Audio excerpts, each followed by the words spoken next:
Welcome to the Ralph Bivins Project, where we discuss interesting trends, places, and projects with insightful guests. Thanks for listening, and be sure to check out realtynewsreport.com. Welcome, this is the Ralph Bivins Project, and we're here today to talk a bit about history, stadium history especially, with a stadium expert and an architect that's done some amazing things. Brad McWhirter is with Trahan Architects, which is in New Orleans. They also have an office in New York, and they this is kind of a year of anniversaries in a way. I mean, or we're marking things on the calendar now. It's this we're getting ready for really memorable type of thing. I think that changed New Orleans and changed a lot of us.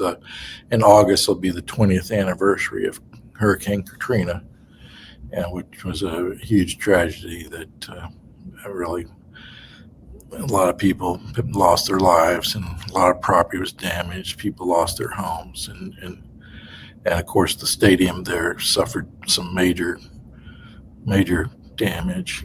And so we talk about that. Brad's been part of that and part of the amazing remodeling effort that happened there. Well, also this is of course 1965. We're at the 60th anniversary of the Astrodome, which is the eighth wonder of the world on the historic commission. He has historical status with the Texas Historical Commission. And it's been vacant for a while, and so we know that Brad is familiar with all these kind of things. We're just going to get his take, because not only did he do the stadium back then in 2005 after Katrina, they also have been what they call us more or less stewards of the Superdome there, and have done other renovations and updates and big transformational things there that prepared it also for the recent Super Bowl. So we got a lot to talk about.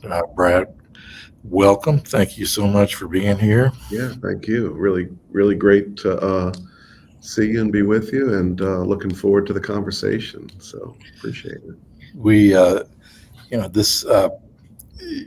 know with the Hurricane Katrina, which made landfall August 29th, 2005, that left the Superdome as, I think there was like 4 million gallons of water in it. I think they're in the renovation and the cleanup, 4,000 tons of debris.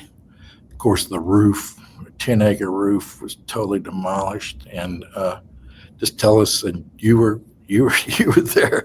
You were, you're New Orleans native, and you get your architecture degree from LSU, and so here you are all of a sudden with this huge challenge. Tell us a little bit about that. Yeah, that was quite a time. I won't ever forget. Leading up to that August date in 2005.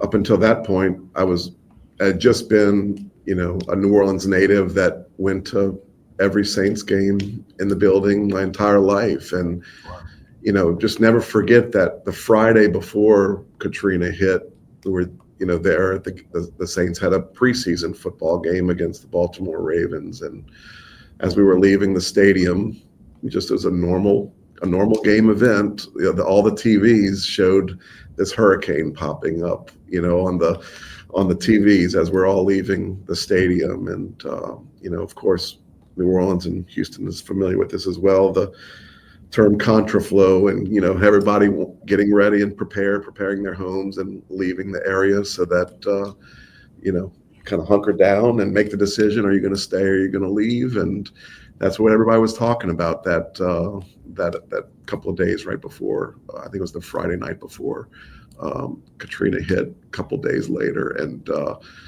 would have never in my wildest dreams imagined that would have happened to the city and to the stadium, and just starting our kind of 20-year relationship professionally with the building that I had grown up admiring so much, just being a fan in. And so yeah, that occurred, and we rolled our sleeves up and got to work. The first question was, could it be salvaged?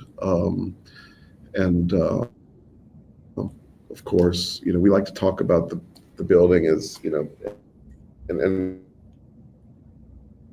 it really is a testament to the original design and architects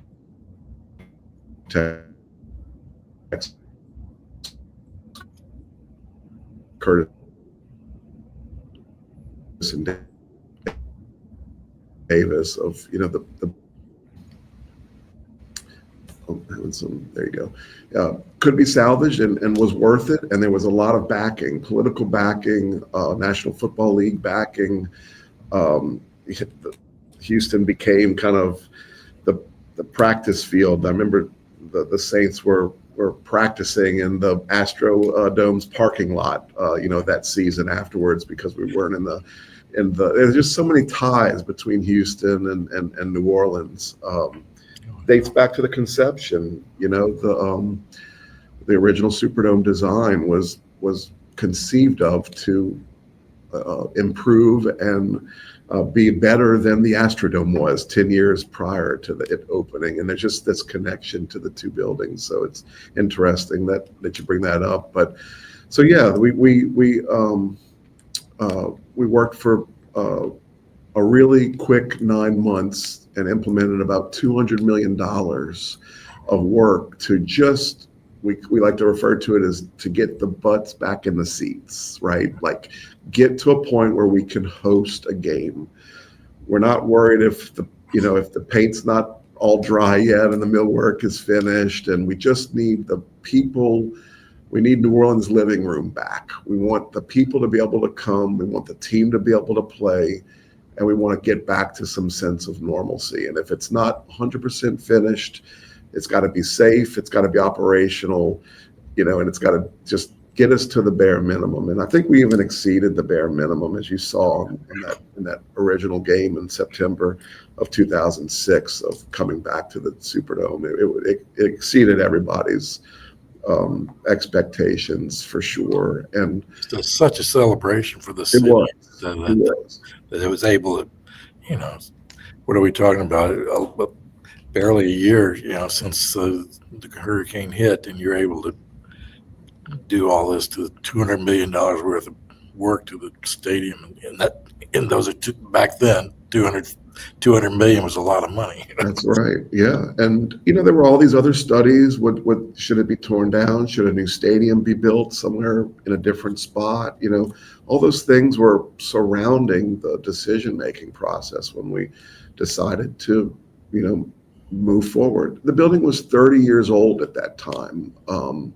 So that's an old stadium in NFL standards. What was the Astrodome when the NRG, it's now NRG Stadium, it was Reliance Stadium, I guess, at the time, but what was its age when the decision was to build that new stadium right next to it? And now they're even considering something else potentially besides. So you'll end up potentially with NRG and an Astrodome sitting there. So it's a real testament to the leadership of Louisiana and identifying the Superdome as something that meant it's more than just a stadium. I think it's got this culture to it, this iconic, image. And we talk about it, kind of turning tragedy into triumph. It was such a tragic event for Katrina, but we very quickly turned it into this sort of symbol of rebirth and rebuild. And since then, the community, the leadership, the stakeholders, everybody, there's been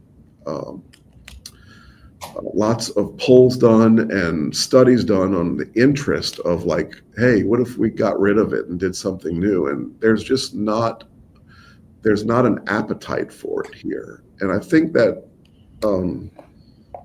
I think that speaks to the longevity of it and why the decisions keep being made to continue to progress it. And we just transformed it with a $570 million transformation. That's quite a deal. 570 million is a lot of money. It is. And when you do projects like that, we just did a portion of the ideas and the concepts that we created for it. There was a master plan of much larger ideas and concepts, and then you work with stakeholders and with this Superdome specifically, it's a state-owned building, not a Saints-owned building, and so that's a unique component of the NFL stadium. And the state has a lot of events. This weekend coming up, Essence Festival is back in the Superdome every July 4th weekend every year, and it's a big event for the city and the state. And it's not an NFL event, right? There's just so many other events that occur in these buildings, especially the Superdome, where the state really relies, and the community and the commerce of the city relies on these big events coming outside of the NFL. It's a big economic generator. Huge, yeah. And you always got the Sugar Bowl there, of course. That's a big one. The Sugar Bowl, the Final Four comes around every couple of years, which is an amazing event for the NCAA. You now have the college football playoffs that also get into the rotation, which is in addition to the Sugar Bowl. You can go down the list. I mean, Mardi Gras, there's parades that end up, Rolling Endymion is a huge super crew that happen to ride in, and it's very unique, right? You get to ride into the Superdome and have a parade inside there during Mardi Gras season, and a huge ball at the culmination of the parade. And so there's just all these cultural events that are tied to the building that are, it's much more than, we like to say it's much more than just an NFL or a sports stadium. So. Yeah, with after the storm, of course the roof, that was a big job getting that done, and I think some of the exterior panels, the cladding on the outside of the stadium had to do a lot of work there also. Completely replaced the exterior with a new modernized metal rain screen assembly that aesthetically brought it back to the original aesthetic of the Curtis and Davis design of the kind of champagne gold anodized aluminum, but with a much more robust and current code compliant exterior that actually included individually replaceable panels that's made up of 12-inch by 25-foot long panels. The original exterior skin, the damage, when a panel got damaged, you actually had to pull from top down all the way down to get to a damaged panel. And so we worked with a metal panel manufacturer to create a custom rain screen system that would mimic the original design intent of that champagne anodized gold metal panel, but as individually replaceable panels, so that if another storm were to come or more damage were to occur at some other phase, you could replace individual panels and not have to go through such a huge construction project. That's a good idea. Thinking ahead. That's good. Okay, back to the current. I guess we kind of gotten used to hearing it called the Mercedes-Benz Superdome, and then when this last Super Bowl came around, Caesars, the casino company, which has a facility there on Canal Street, it's now the Caesars Superdome. So, and with this, tell me what I believe you added some space in there and made other improvements, and tell me what was the modernization, this recent modernization that got it ready for the 59th annual Super Bowl that was played back in February. So the big move with this new transformation that was just completed. It was a 5-year phased project where we kept the building open during construction, as crazy as it sounds, but maintained all of the major events. The big we called it kind of a Rubik's Cube of phasing, and the big piece that kind of unlocked this new transformation was when you have buildings the age of the Superdome, which is now 50 years old.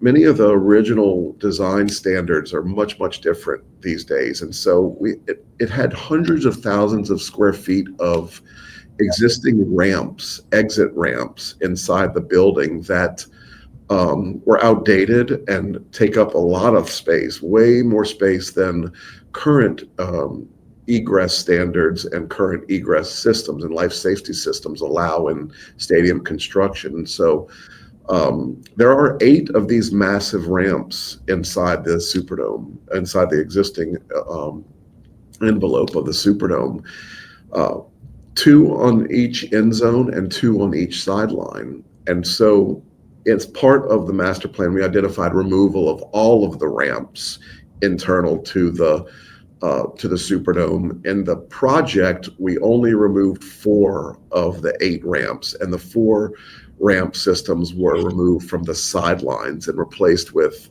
egress stairs and new smoke exhaust and stair pressurization systems that shrunk the footprint of those egress systems from hundreds of thousands of square feet to exponentially smaller, just scissor stairs essentially. And that unlocked the ability to reshuffle and rework the way that the building and people circulate through. And so we created all new entrances, all new lobbies. We created all new, we call them atrium spaces in 3 of the 4 corners. I know it sounds crazy to think of a circular building with corners, but there are 4 corners in the original design, and 4 quads is what they were called back then.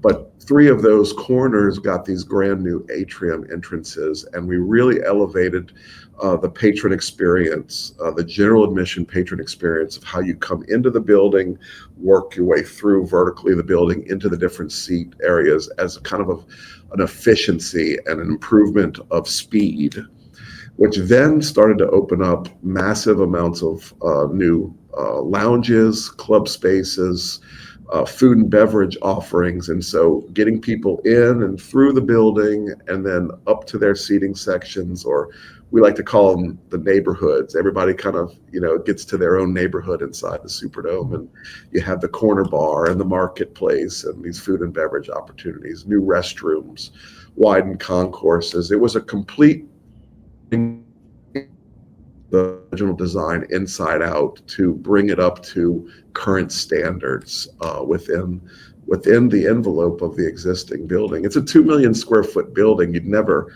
realize that, but there's 2 million square feet inside of there. And so there was a lot of adaptive reuse and some old spaces that no one ever realized existed. We carved out a lot of slabs to create those new atriums in the corners, and work the new circulation of escalators and elevators and all the new modern amenities that you would have in a brand new building. So while the building's 50 years old, the bones of the building is 50 years old. It's got this sort of, and the chassis is still there. So here in Houston, we've recently talked about the Astrodome itself has been, of course, its 60th birthday this year, and there's talk about what to do with it next. Some people are, don't place much value on the history of it and the value that's there, and the structure's been ruled to be examined by professionals, and it's structurally sound, even after all these years. So, and you think about what's sustainable about building a $1 billion stadium and tearing it down 25 years later. Seems like there ought to be a better formula. I mean, it's not really being good stewards of the assets on this earth with tear down the stuff after 25 years of the great stadiums in Greece and stuff were lasted for quite a while. So why tearing it down, everything is there's some people that have voiced that option. But anyway, in the Astrodome Conservancy, outside nonprofit group, they worked with the Gensler architecture firm and came up with a plan to make the Astrodome back to having a smaller arena in there for some of the things. It could be various shows, like part of the horse shows and things that go along with the rodeo, which is one of the big tenets there in that whole domain, Astrodomain, and the NRG Stadium next to it. And also, they were talking about it. We think we can bring in a lot of private capital and have restaurants, maybe a 100-room boutique hotel, maybe some office space, and then build but their plans look pretty good. And they're also the financing of it. They said, we've got access to historic tax credits. Mm-hmm. And so that could help a lot of the financing, take that off the burden of the county government, which has its financial limitations. But we get several $100 million of funding for it with historic tax credits. So anyway, I know you're pretty well informed, and you've probably been to the Astrodome before. Just what are your thoughts about the Astrodome? Yeah, I mean, I think, when you have a building like the Astrodome and the Superdome, and you're dealing with, essentially adaptive reuse in that instance, because the main tenant is no longer utilizing it in the Astrodome. And so you mentioned those designs considering the rodeo and others. I guess, you really need to pull it off. You need a champion, you need a stakeholder like that, and the backing and support of those stakeholders to really pull off something like what we did at the Superdome, because those tend to drive the design ideas and what it could be. I mean, a building like that, where it's essentially this massive shell of space that you can repurpose, it could be anything, right? So it needs to have the backing of those stakeholders. And I'd be curious to know more about how those plans were received. Were they well received? Because, what was the rodeo involved in that process, or was it just an idea that they weren't, or that they were going to want to be? Because all of a sudden, once, let's say that they were involved in something like that, then you're really tailoring it to a need in addition to what all these other things could be. And so it has like this kind of grounding tenant that has massive support behind it. Otherwise, they do become just ideas, and it's harder to get kind of consensus around projects of that nature if you just don't have the backing and something of that scale too. I mean, that's so. Yeah, I'm curious how that. I don't know a lot about how the Astrodome concerns renderings. Yeah, the program, but they all are beautiful. But if it's not doing what they need it to do, it makes it more difficult to get off the ground. It was they had the Conservancy had an event, and they weren't back in October, I believe, and maybe November, and they showed the plans. They showed these renderings. There were people from Gensler there and stuff, and it was pretty amazing. They got some news coverage, but right after this press conference, I mean, real quickly after the press conference, the rodeo within an hour maybe, the rodeo came out with press release saying we've already got something. It didn't seem very receptive. They just put it nicely. They did not seem receptive to this, and they said so quickly that same day. But yet we're still And that's always the trickiest thinking about it, what happens next. That's the trickiest part, is getting the alignment of those major tenants or major stakeholders, that so you don't end up with that situation where you got these amazing ideas and you're maybe counting on some of those events and things to happen, something like that, and then you find out that they weren't really involved in the conversation or the conceiving of the concepts and the ideas, and so it creates this tension. But the scale of the building allows for, the entertainment. I mean, it's still a growing industry. Can you carve spaces like that up and create smaller, more intimate venues? You don't necessarily need 70,000, 65,000 seats for an event, and you can create these different scales of events inside of an envelope like that, it's being done all over the place, frankly. Really? People always talk about different scales, the scale of a stadium and what an entertainment venue of that size can draw. And then there's probably 3 or 4 different smaller scales, and, NBA arenas are in there somewhere, but then there's the smaller 2,500 square foot, musical venue. There's a 5,000 square foot musical venue scale in there somewhere. And then there's these amphitheaters that are, kind of outdoor and expandable to larger event sizes. But that is always something that, will be draws. It's just, when you have a building like the Astrodome, it needs to be that plus something else because of the scale of the original building. It's got to have all those other things, the idea of the hotels, and maybe there's some live work in there. Maybe there's some office buildings and things that could happen in there. But yeah, there's so many great ideas, but it needs the backing of kind of the community and a major tenant to be successful and have legs, for sure. Yeah, but this as you talk about building components in there at a smaller scale, that idea has been unfolded across the nation with a lot of different projects. Is that correct? It has, of course, and especially in buildings like that get that become on the historic register, and so they are protected, and so it becomes a question of adaptive reuse. It's never going to be a 65,000 square foot NFL or MLB stadium again. It won't ever be that. So what could it be?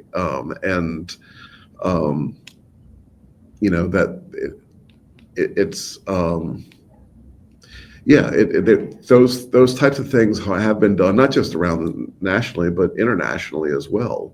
You think of all the buildings that get built for Olympics and how they have to get repurposed, in all these sites, because there's just not a need for those scale of structures and stadiums, after the Olympics use. So, and how do you repurpose them and reuse them? That's always something that's being contemplated. Yeah, well, I believe I'd looking at your portfolio that that you have something on the boards or in progress for the Tokyo Olympics. Is that? We are trying to get involved in that. We're doing some work in Japan. We just completed the World Expo, Architectural Expo, occurred in Osaka, Japan, this year, and so we just completed. We competed and were hired by the U.S. State Department, and we designed, and it was just opened earlier in the spring, the U.S. Pavilion for the Osaka World Expo in Osaka, Japan, and so. That was our first built international work that is a really, really successful intervention at that World Expo, and it's the first time the U.S. has participated in that World Expo in quite some years. But it was a very, very successful expo that's ongoing right now and getting lots of great press. So, and your website also talks about some other sports work you've done, Brad. Tell us a little bit about that. Yeah, We've done several college NCAA venues. We did multiple expansions to Louisiana State University Tiger Stadium in Baton Rouge. We did the east and west sideline expansions of that. We also did the LSU Tiger Park, LSU softball complex, which is a ground up facility for the LSU softball team. We've done work on stadium expansions on the University of Auburn's campus, University of Southern Miss's campus, University of Cincinnati, and and Oklahoma State University as well. So we've done some work in the sports world, so be it more in the college ranks, and then of course our 20 years of work in the NFL stadium, the Superdome here, kind of rounds out our sports experience. So yeah, That's something. Maybe they ought to call you in and say, for a little consult or something here. we love that for sure. We've got lots of ideas, but it really is about building relationships with stakeholders and really listening and trying to understand what the needs are, to be able to react to a project like the Astrodome. And there's so many things you could do with it, but what should it be? What does it need? What are the needs of the community there that you could tap into and get really great community backing? Because affordable housing is always something that's always trying to be tackled. There's a component of that could be really interesting, and bringing kind of all this synergy to a space. That just so many things that it could be. I love the idea of having some residential in there, and the people make it alive, 24/7. Make it a place that people are living, working, retail that's open every day, restaurants open every day. So it's not just a place with 350 acres of parking with a couple of big buildings in it, but a place people can walk to. And I'd like to do away with some of that asphalt and concrete parking. Hey, let's tear it up and plant some trees and grass and stuff. Yeah. There's some great stories there. Let's let the public be in there. Don't put a fence around it where the public can never get in there except on game day. That's there's access to their land. There's an old story there that's actually the way that LSU's Tiger Stadium was originally conceived. I don't know if you've heard that story about Governor Huey P. Long, and they told him he couldn't build a football stadium, so he built residential dorms, and it just so happened the roof was the stadium of the sidelines of Tiger Stadium, and there was a football field in the middle of it. But that was the way that he started building Tiger Stadium at LSU in Baton Rouge originally. Was, hey, let's make it residential units, and it happens to look like a stadium, but it's hey, he knew how to find a workaround. He's got that reputation. We had that. I know, but I did want to appreciate you. We were part of a panel in New Orleans in June for the National Association of Real Estate Editors, talking about what's new in New Orleans, and there's a lot of new stuff. What you're doing, what you did with the Superdome, and of course, the new office building, for Shell there near the river district, not far from the dome. But Shell's 51-story building there is Shell Oil's moving out, and they're moving a smaller building. But hey, have Class A office space going in your city is a big change.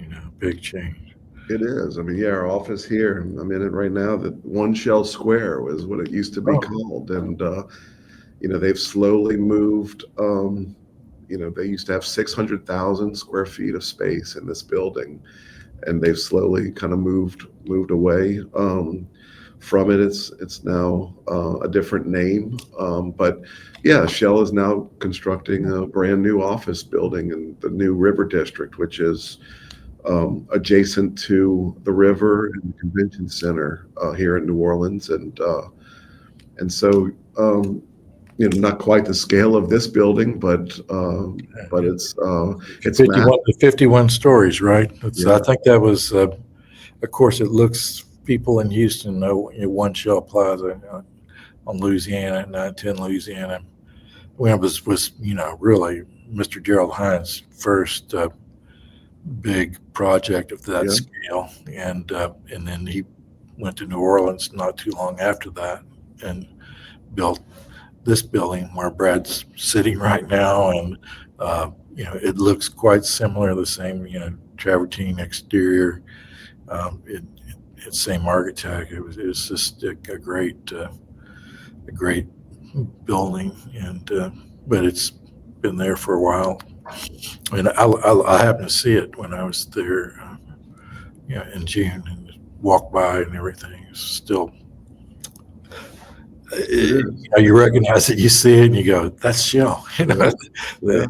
It's you can't miss it. So yeah, they're building, it's going to be a new identity. It's going to be an entire new. It's at a neighborhood scale. It's that the River District is at that scale, and so it's pretty unique to be creating an entire new neighborhood in a city, and so it's within, we like to call it the triangle. There's the sports entertainment district that's anchored by the Superdome. There's the convention and arts district, which is anchored by the convention center, and then of course the French Quarter district. And there's this kind of walkability of New Orleans that between all three of those things, within 5 to 10 minutes, you're walking to each of those, which the new River District is basically right there adjacent to the just on the other side of the interstate from the convention center and the arts district. So yeah, it's a lot of space that's kind of been open and vacant. Used to be old warehouses along the river, and it's now open land that's been used for Mardi Gras float staging for during Mardi Gras, but they'll have to figure that one out once the neighborhood gets there. But yeah, it's great to see that type of progress happening in the city for sure. And the new Shell building is going to anchor that development. It's the first major piece that's under construction over there right now. Yeah, well, I think a couple of Houston guys from Cushman Wakefield were involved in that lease. So they have deep ties to Shell there. They've been around, but Sure. Okay. Well, Trahan Architects. What else? Is there something else that's a pretty exciting new addition to your drawing boards? A new project that the sports museum and the Louisiana Sports Hall of Fame is. I've got to go see it. I looked at pictures of it yesterday online and said, "Man, you did a great job with that, Brad." That was amazing. Yeah, thank you. There's a really exciting project that we just were able to get up onto our website. It's New Orleans Cultural Burial Museum and Funeral Home. Essentially, it's celebrating the Black funeral and showcasing the tourists and the locals celebrating the Black funeral. And so it's a whole city block master plan of a funeral home. Essentially, it's a cultural center, so it houses an administrative office, it houses a museum, it houses a crematorium, it houses a chapel, it houses horse stables for the horse-drawn carriages, and celebrates the second line in the history of the celebration in the streets of New Orleans and the way that we celebrate those funerals. And so it's a very exciting project that has a lot of ties and roots to our culture here in the city. And And so we're excited about just getting that launched up on our website and starting to showcase that project. And You think it'll go to construction soon, or a couple of years, or what's? yeah, it's a phased project. It's going to be phased over multiple, the way that it's set up, its ability to be expanded on. And so, just trying to figure out the right phasing, and it's in design. So, yeah, it's extremely exciting. And it's one of those pieces where we really are getting to, tap into the kind of the way we talk about, rootedness in our design process and about place, and having that be something that's here in our backyard that we're actually able to showcase. And it's kind of a world-class, we see it as kind of a world-class opportunity to show the world. Everybody's heard of the second line, but do they really understand the history and the way and the meanings of it? And The second one. the second line, you've seen the second line funeral services where the bands and people are marching through the streets, and it's a funeral service, but it's a celebration in the way that the Black community celebrates life, and so yeah, it's a great cultural project that we're really proud of. That's fantastic, man. All right, McWhirter, Trahan Architects. I enjoyed talking with you today, and looking forward to keeping up with your work as we move on to the future. Sounds great, Ralph. Really enjoyed it. Thanks so much for the opportunity, and have a great one. Appreciate it. Brad, thanks. All right.